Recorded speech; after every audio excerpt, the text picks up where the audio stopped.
tayo ma'am, ako may pamilya po ako. Ako gagawa ng perwisyo na nagtatrabaho po ako ng maayos ma'am. Sabi ika nga nila, wag na wag kang magbibintang sa isang tao na wala kang basihan o ebidensya dahil ito ay ikasisira ng kanyang propesyon.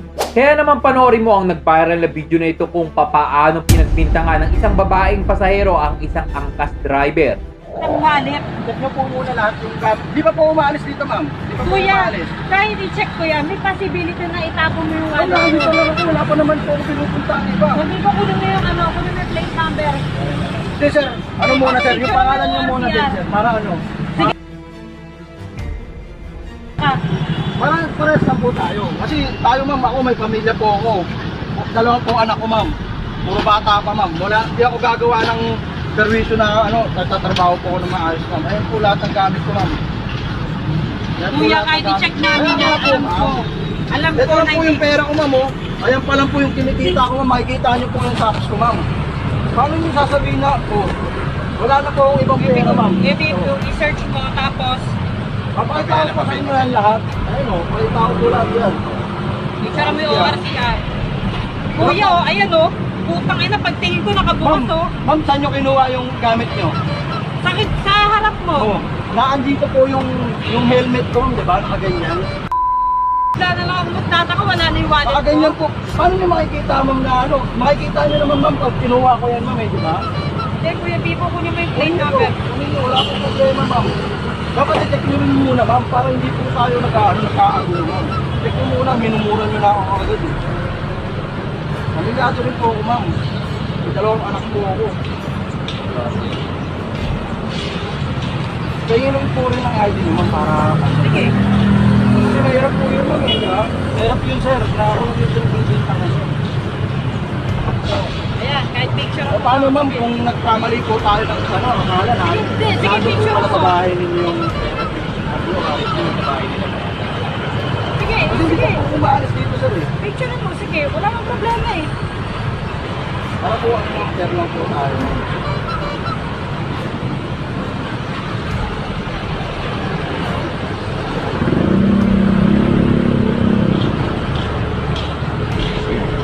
Hindi ko gagawin yan ma'am. May dalawa po akong baby ma'am.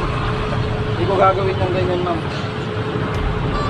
Nakapanganak lang din po ng asawa ko kaya hindi ko gagawin yan. Trabaho ko po rin yan. Ano naman pa? 17 years old, 17 years old. Wala na po yung tao dito ka lang.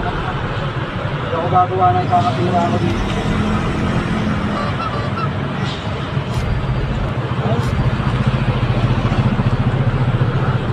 Makikita sa video na tila galit ang pasaherong babae dahil nawala ang kanyang wallet sa kanyang bag at ang kanyang pinagbintangan ang kanyang sinakyan na angkas driver.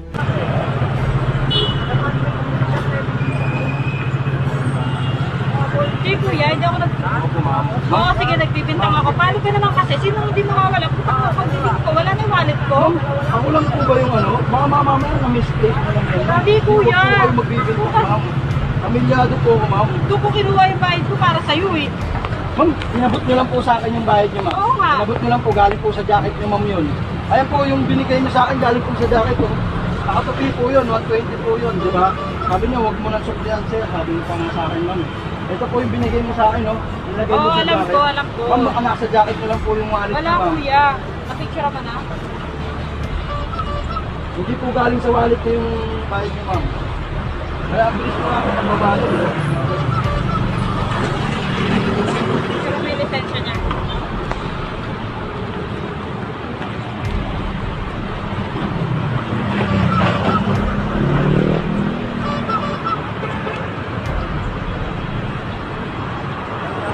Ay, wala ko dyan nilalabon ng Maynila.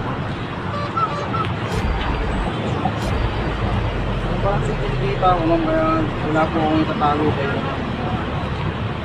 At yung pasahero ko palang po ay.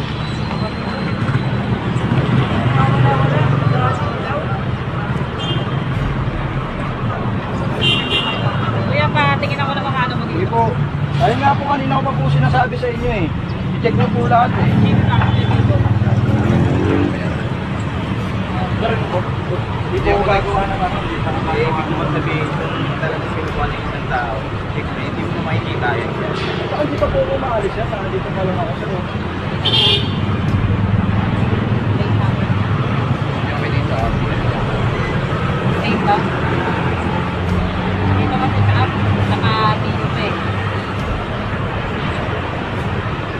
Sige kuya, tatawagan ka na. Wag mo Sige, kontak sige. number ko, Ay, ah. sige po, ma'am.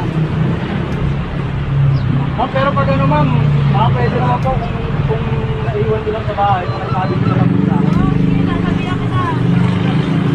Hirap yan. Ayun pa. Diba? Isang pagpapatunay na sa panahon ngayon, lalong-lalo na sa ating mga rider na ugaliing gumamit ng kamera upang maging ebidensya sa oras na may kaharapin na problema sa kalye. Kaya naman share mo na ang video na ito, ikaw bilang isang Pilipino, ano ang masasabi mo sa isang pasaherong babae na tila pinagbintangan ang kanyang sinakyan na angkas driver? Well, i-comment mo na ang iyong reaksyon sa video sa baba.